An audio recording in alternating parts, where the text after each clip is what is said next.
എനിക്ക് നീ ഹിബത്തായി നൽകണേ അല്ലാഹ്.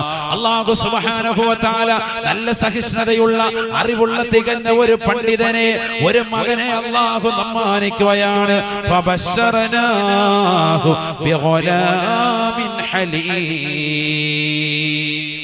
സക്കരിയ നബി അലൈഹിസ്സലാം ദുആ ചെയ്യുകയാണ്, റബ്ബി ഹബ്ലി മിൻ ലദുൻക ദുർരിയതൻ ത്വയ്യിബതൻ ഇന്നക സമീഉദ് ദുആ. അല്ലാഹുവേ, നല്ല സച്ചരിതയിൽപ്പെട്ടതാകുന്ന മക്കളെ എനിക്ക് നീ നൽകണേ അല്ലാഹ്, എനിക്ക് നീ നൽകണേ അല്ലാഹ്. സാലിഹായ മകനെ എനിക്ക് നൽകണേ അല്ലാഹ്. യാ സക്കരിയ إنا نبشرك بغلام اسمه يحيى لم نجعل له من قبل سميا. പരിശുദ്ധമായ ഖുർആനിലൂടെ അല്ലാഹു ഓർമ്മപ്പെടുത്തുകയാണ്, നമസ്കരിച്ചുകൊണ്ടിരിക്കെ സക്കരിയ നബിക്ക് പ്രാർത്ഥന നിർവഹിച്ച സക്കരിയ നബിയുടെ ദുആ ഉത്തരം ചെയ്തുകൊണ്ട് അല്ലാഹു മലക്കുകൾ മുഖേന വിളിക്കുകയാണ്, സക്കരിയ സക്കരിയ, ഇതാ നിങ്ങൾക്ക് ഒരു മകനെ യഹ്യ എന്ന പേര് വെച്ചിട്ട് ഒരു മകനെ സമ്മാനമായി നൽകുകയാണ്. ആ മകനെ സാലിഹാണ്, സാലിഹാണ്, അവൻ നല്ല വ്യക്തിത്വമാണെന്ന് വിശുദ്ധ ഖുർആൻ. അങ്ങനെ തന്നെ വേണം, അങ്ങനെ തന്നെ പറയണം, എനിക്ക് സാലിഹായ ഒരു കുട്ടി കിട്ടണം. കാരണം മക്കള് ധാരാളം ഉണ്ട്, അവര് സാലിഹ്യങ്ങളാകാനാണ് പ്രശ്നം. അവിടെയാണ് ഇന്ന് പറ്റിയ ഏറ്റവും വലിയ പ്രശ്നം. നമ്മളൊക്കെ മക്കളെത്താന്ന് പറഞ്ഞു സാധനം തന്ന് പടച്ചവനെ, അപ്പോഴേ ദ്വാരക്കണം, പടച്ചവനെ ഇവനെ നന്നാക്കിയാൽ മതിയായി. ഏത് എത്തിങ്ങാനും കൊണ്ട് വിട്ടാലും ഇവനെ നന്നാകുക. എത്ര യാസീനോദി ഇവനെ തലേ വെച്ചാൽ ഇവനെ റെഡിയാകുക. എട്ട മൊത്തം വണ്ടിക്കണം, പടച്ചവനെ ഇവനെ നന്നായി കിട്ടാൻ എന്ന ചിന്തയിലിരിക്കുക. സാലിഹാകണ്ടേ ഭയങ്കര വിഷയമാണ്. സാലിഹാകണമെങ്കിൽ ഒരുപാട് ദിക്ർ നമ്മുടെ ജീവിതത്തിൽ വേണ്ടി വരും. ഒരുപാട് സ്ഥലങ്ങളിൽ ശ്രദ്ധിക്കേണ്ടതുണ്ടായിരുന്നു, ഒരുപാട് സ്ഥലങ്ങളിൽ ശ്രദ്ധിക്കണം. തുടക്കം തന്നെ ശ്രദ്ധിക്കണം, അങ്ങനെയല്ലേ? പിശാചിനെ തൊട്ട് കാവൽ തേടിയിട്ട് വേണം നീ നിന്റെ പ്രിയപ്പെട്ട ഭാര്യയുമായി ശാരീരിക ബന്ധത്തിൽ ഏർപ്പെടാനെന്ന് നബിയുനാ റസൂലുള്ളാഹി. അവിടെ മുതൽ ശ്രദ്ധിക്കണം. ഹബീബായ റസൂലുള്ളാഹി സ്വല്ലല്ലാഹു അലൈഹി വസല്ലം തങ്ങൾ പറയുകയാണ്, ഇദാ ജാമഅ അർ-റജുലു മഅ ഇംറഅതിഹി വലം യുസമ്മില്ലാഹ തആല യുന്തവ ശൈത്വാനു യഹ്ലിലാ ഫയുജാമിഉ മഅഹാ. ഹബീബായ റസൂലുള്ളാഹി സ്വല്ലല്ലാഹു അലൈഹി വസല്ലം തങ്ങൾ പറയുകയാണ്, ഒരു വ്യക്തി തന്റെ പ്രിയപ്പെട്ട ഭാര്യയുമായി ശാരീരിക ബന്ധത്തിൽ ഏർപ്പെടുമ്പോ, ഭാര്യ ശാരീരിക ബന്ധത്തിൽ ഏർപ്പെടുമ്പോ, കല്യാണം കഴിഞ്ഞിട്ടുള്ള സഹോദര സഹോദരിമാര് നല്ലതുപോലെ ശ്രദ്ധിക്കേണ്ട വിഷയമാണ്.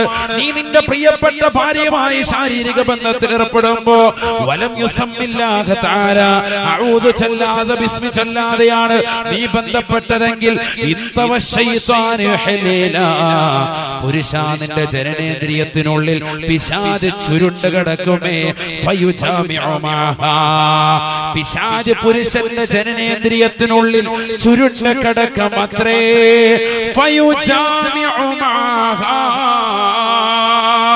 അവൻ അവളുമായി ബന്ധപ്പെടുമ്പോ ബന്ധപ്പെടുന്നത് പിശാചാണ്, പിശാചാണ്. അതിലൂടെ ജനിക്കുന്ന മക്കൾക്ക് പൈശാചികതയാണ്. അല്ലാഹു നമ്മളെ കാക്കട്ടെ. ബിസ്മി ചൊല്ലണം, അഊദു ചൊല്ലണം. ആര് പഠിപ്പിച്ചു? നബിയുനാ റസൂലുള്ളാഹി. ഹദീസാണ് ഈ പറയുന്നത്. ഇന്തവ ശൈത്താനു യഹ്ലീല, ഇന്തവ യന്തവി എന്ന് പറഞ്ഞാൽ ചുരുണ്ട് കിടക്കാന്നാണ്. അവന്റെ ജനനേന്ദ്രിയത്തിന്റെ അഗ്രഭാഗത്ത് പിശാച് ചുരുണ്ട് കിടക്കും. പിശാചിന് ഏത് കോലവും മാറാമല്ലോ. യതശക്കലു ബിഅശ്കാലി മുഖ്തലിഫത്തിൻ ഹത്തൽ കൽബി വൽ ഖിൻസീർ എന്ന പട്ടിയുടെയും പന്നിയുടെയും കോലത്തിൽ വരെ അവർ രൂപം മാറും. മലക്കുകളോ യതശക്കലു ബിഅശ്കാലി മുഖ്തലിഫത്തിൻ ഗൈറൽ കൽബി വൽ ഖിൻസീർ എന്ന പട്ടിയുടെയും പന്നിയുടെയും കോലത്തിൽ അല്ലാത്തതിലൊക്കെ മലക്കൾ രൂപം മാറും. പിശാച് ജനനേന്ദ്രിയത്തിനുള്ളിൽ ചുരുണ്ട് കിടക്കും. നീ അഊദു ചൊല്ലാതെ ബിസ്മി ചൊല്ലാതെ ബന്ധപ്പെട്ട കാരണത്താൽ നിന്റെ പ്രിയപ്പെട്ട ഭാര്യയുമായി ശാരീരിക ബന്ധത്തിൽ നീ ബന്ധപ്പെടുമ്പോൾ ബന്ധപ്പെടുന്നത് പിശാചാണ് എന്ന് സയ്യിദുനാ റസൂലുള്ളാഹി. അതുകൊണ്ടാണ് കാവൽ തേടാൻ പറഞ്ഞത്. അല്ലാഹുമ്മ ജന്നിബി ശൈത്വാൻ വജന്നിബി ശൈത്വാന ഫീമാ റസഖതനാ. അല്ലാഹുവേ, പിശാചിനെ നീ ഒഴിവാക്കി തരണേ അല്ലാഹ്. ഞങ്ങൾക്ക് ലഭിക്കുന്ന ഈ മകനെയും പൈശാചിക ബാധയെ തൊട്ട് കാക്കണേ അല്ലാഹ്. തേടാൻ പറഞ്ഞു. ഇതൊക്കെ ദുആണ് കേട്ടോ, ഇതൊക്കെ ദിക്റിൽ പെടുന്ന സംഭവങ്ങളാണ് ഇതെല്ലാം. അല്ലാഹു മനസ്സിലാക്കാൻ തൗഫീഖ് തരട്ടെ. അങ്ങനെ അങ്ങനെ അങ്ങനെ നിന്റെ ജീവിതത്തിൽ നീ ശ്രദ്ധിക്കേണ്ട ഒരുപാട് കാര്യങ്ങളുണ്ട്. മക്കളെ സാലിഹീങ്ങളായ മകളെ കിട്ടാൻ ദ്വാരക്കണം. മക്കളെ വേണോ, മക്കളെ വേണോ, അതിൽ തന്നെ ആൺമക്കളെ വേണമെന്ന് ആഗ്രഹിക്കുന്നവനുണ്ടാകും.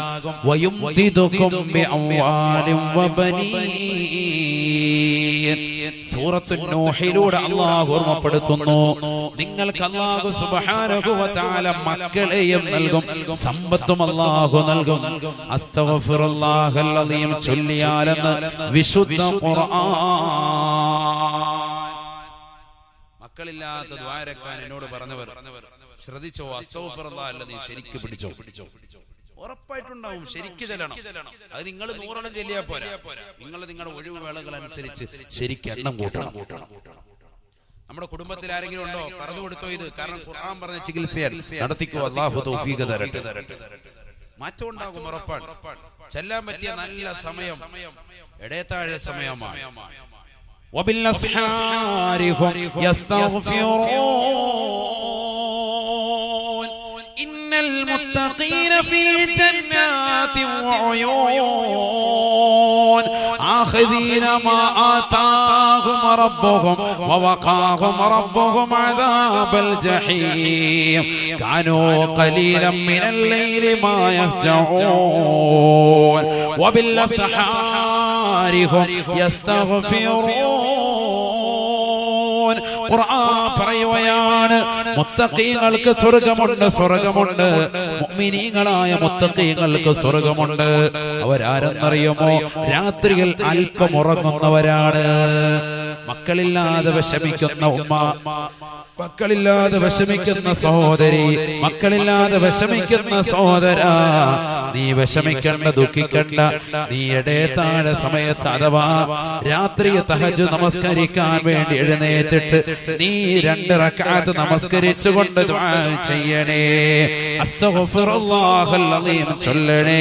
വബില്ലസ്ഹാരിഹും യസ്തഗ്ഫിറൂൻ. അതൊന്നുകൂടി എഫക്റ്റുള്ള സമയമാണ്.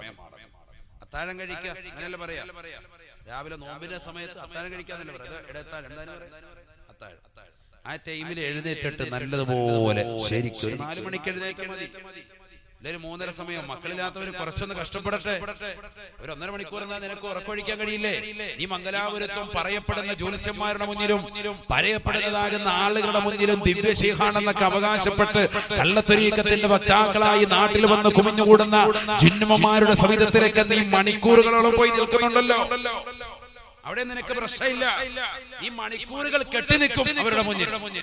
ജിന്നുമാരുടെ അടുക്കലേക്ക് കൂടുന്ന മുസ്ലിം വനിതകൾ, കള്ളശൈഖന്മാരുടെ അടുക്കലേക്ക് കൂടുന്ന മുസ്ലിം സഹോദരങ്ങൾ, മക്കളില്ല, മക്കൾ റെഡിയാക്കി കൊടുക്കും. ഫ്ലക്സ് ഒക്കെ അടിച്ചിറക്കാൻ തുടങ്ങി. മക്കൾ റെഡിയാക്കി കൊടുക്കും, കല്യാണം റെഡിയാക്കി കൊടുക്കും. ഇങ്ങനെ കഴിഞ്ഞ ദിവസം ഞാൻ കണ്ടു ഒരു ഫ്ലക്സ്, ഒരു ഉപ്പുപ്പാടെ ഫോട്ടോയും വെച്ചിട്ട് അയാൾ വെച്ചിരിക്കാൻ എല്ലാ പരിപാടിയും മുമ്പ് ചെയ്തു കൊടുക്കും.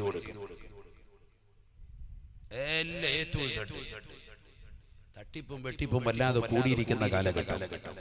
നമുക്കെന്തിന് ഇവരുടെ ഒരു പുറകെ പോകണം? എത്രയോ സമുന്നതരായ നല്ല ആലിമീങ്ങൾ, സമസ്തയുടെ പണ്ഡിതന്മാർ നമുക്ക് നമ്മുടെ മുന്നിലുണ്ട്. നല്ല നല്ല സൂഫി സരണിയിൽപ്പെട്ടവർ. അതിൽപ്പെട്ട ഒരു മഹാനല്ലേ ഇന്ന് മരണപ്പെട്ടു പോയി ബഹുമാനപ്പെട്ട ചിത്താരി ഉസ്താദ്, അല്ലാഹുവിന്റെ ദറജ ഉയർത്തുമാറാവട്ടെ.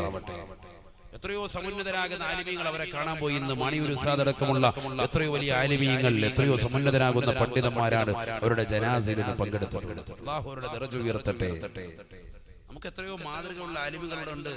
നമ്മളെന്തിനാ ഇവരെ കേട്ടിട്ട് ഇങ്ങനെയുള്ള കള്ളശൈഖന്മാരുടെ പുറകെ പോകുന്നു? അതിൽ മുൻപന്തി സഹോദരിമാരാണ്.